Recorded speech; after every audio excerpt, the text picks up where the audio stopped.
Hello tout le monde. Alors je suis désolée, je sais ça fait hyper longtemps que j'ai pas tourné de vidéo et là je suis là pour répondre à vos questions concernant le coût des études à l'université Laval. Donc je vais tout vous dire aujourd'hui.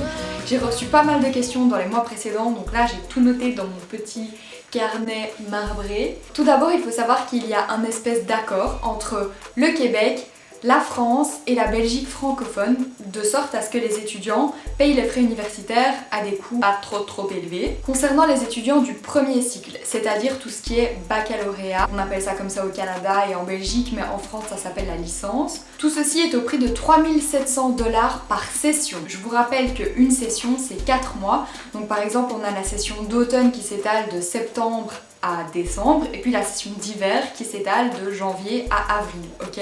Après la session d'été on s'en fout, personne ne la prend, elle est facultative. Ensuite pour les étudiants du deuxième cycle, donc là il s'agit des étudiants qui sont en master au Québec, on appelle ça la maîtrise.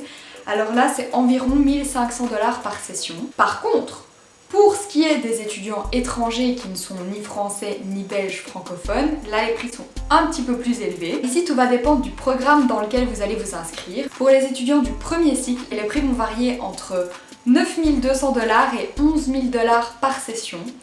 Je sais c'est un petit peu cher mais voilà, c'est les prix des études au Canada. Ensuite pour donc les étudiants toujours étrangers mais qui vont étudier au deuxième cycle, là c'est au prix de, je vous dis ça tout de suite, 7400 $ par session. Donc c'est un petit peu moins cher que pour le premier cycle. En fait vous allez voir que plus vous avancez dans les études, plus le coût devient raisonnable. Et pour finir, pour les étudiants du troisième cycle, donc c'est-à-dire les étudiants en doctorat, alors là c'est 6700 $ par session. Je voulais également vous parler des coûts en général quand vous allez déménager au Québec et que vous allez devoir étudier là-bas. C'est vraiment une question que je reçois énormément, combien coûte le logement, blablabla. Il faut savoir qu'à Québec, ça va varier entre 350 $ et 600 $ par mois pour un logement. Tout dépend de si vous êtes logé sur le campus, donc vous pouvez aller voir, j'ai justement fait une autre vidéo sur les logements universitaires par rapport au campus de l'université Laval, ou si vous allez vous trouver dans une colocation ou un appartement seul. Un petit conseil, si vous êtes un étudiant d'échange, je vous déconseille d'essayer de trouver un appartement dans le centre-ville de Québec. Franchement, essayez de privilégier tout ce qui est appartement près de l'université, colocation. Il y a le lauréat 2 dont je parle dans ma dernière vidéo en fait. Vous pouvez aller checker, franchement c'est tout près de l'université, il y a tout qui est à votre disposition. Si vous êtes là pour une seule session, bah comme ça vous ne prenez pas la tête à devoir acheter des choses. Par contre si vous êtes là pour un plus long terme, alors là en effet vous pouvez essayer de chercher quelque chose plus dans le centre-ville, pourquoi pas. Quelque chose un peu plus cosy, un peu plus joli, que vous pouvez décorer à votre goût. Pas. Concernant la nourriture, parce que oui, il faut bien se nourrir au Québec, même si la nourriture n'est pas celle que nous avons en Europe. Ça franchement, préparez-vous parce que je sais c'est horrible. Le fromage les gars, ça coûte la peau des fesses. Voilà. Il y a vraiment plein d'aliments qu'on a ici qui sont hyper goûtus, savoureux, tout ça. Mais au Québec c'est le néant. Mais bon, voilà. C'est un des désavantages du Québec, je suis désolée de le dire. Il y a un dernier coût qui tracasse certains étudiants, c'est concernant l'assurance. En fait, on m'a posé pas mal de questions là-dessus. Je vais vous expliquer le truc.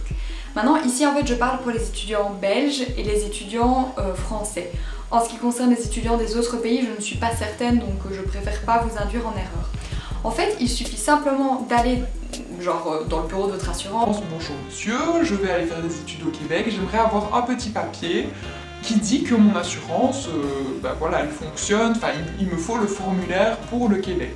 Et là votre assurance va vous donner le papier nécessaire où il y a un espèce de code au-dessus. Et en fait, quand vous allez arriver au Québec, l'université Laval va vous dire les gars, si vous ne vous inscrivez pas à l'assurance Desjardins obligatoire, vous allez devoir payer environ 300 $ pour l'assurance de l'université. Mais ça, vous ne voulez pas payer 300 $ et ce n'est pas nécessaire. Donc les gars, vous allez avec votre petit formulaire dans le bureau de Desjardins, on va tout vous expliquer, il y a des petites séances qui sont organisées, des séances d'information. Vous allez juste simplement aller dans le bureau de Desjardins, vous allez donner votre papier, la personne va vous faire une photo, ça coûte genre 12 $ la photo, et là bam, une semaine après vous allez recevoir votre petite carte d'assurance maladie.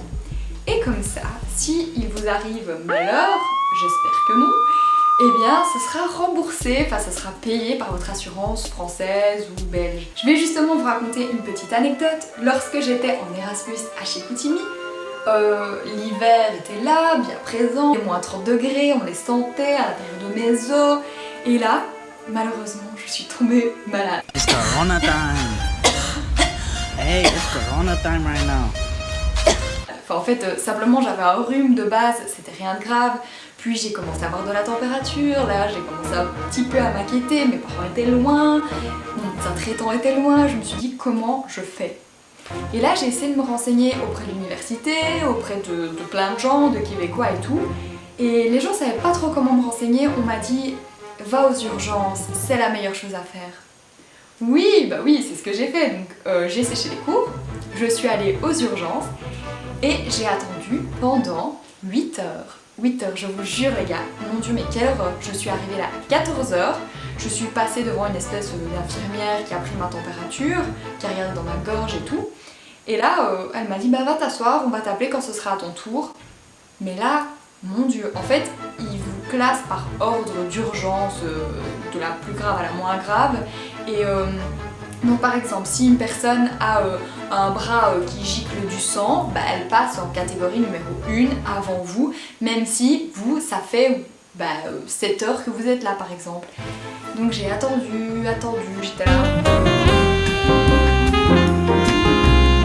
Il n'y avait pas de wifi évidemment, sinon ça aurait été trop beau, pas de cafétéria, rien à manger, rien à boire, rien. Si, il y avait une petite machine à café, génial.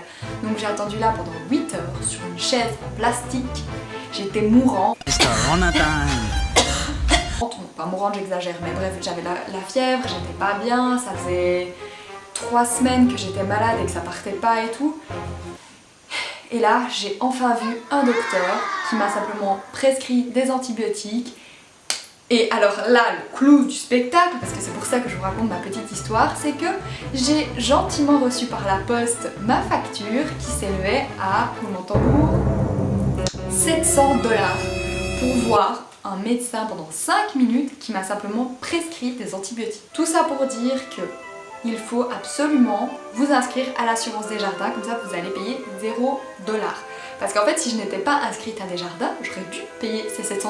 Mais là, j'ai simplement téléphoné à la madame. Allô madame, bonjour, oui en fait j'ai la carte Desjardins, donc est-ce que je dois payer? Non, pas du tout besoin de payer, c'est bon. Ok, merci, au revoir. Voilà. Si vous avez d'autres questions, n'hésitez pas à me les poser en commentaire.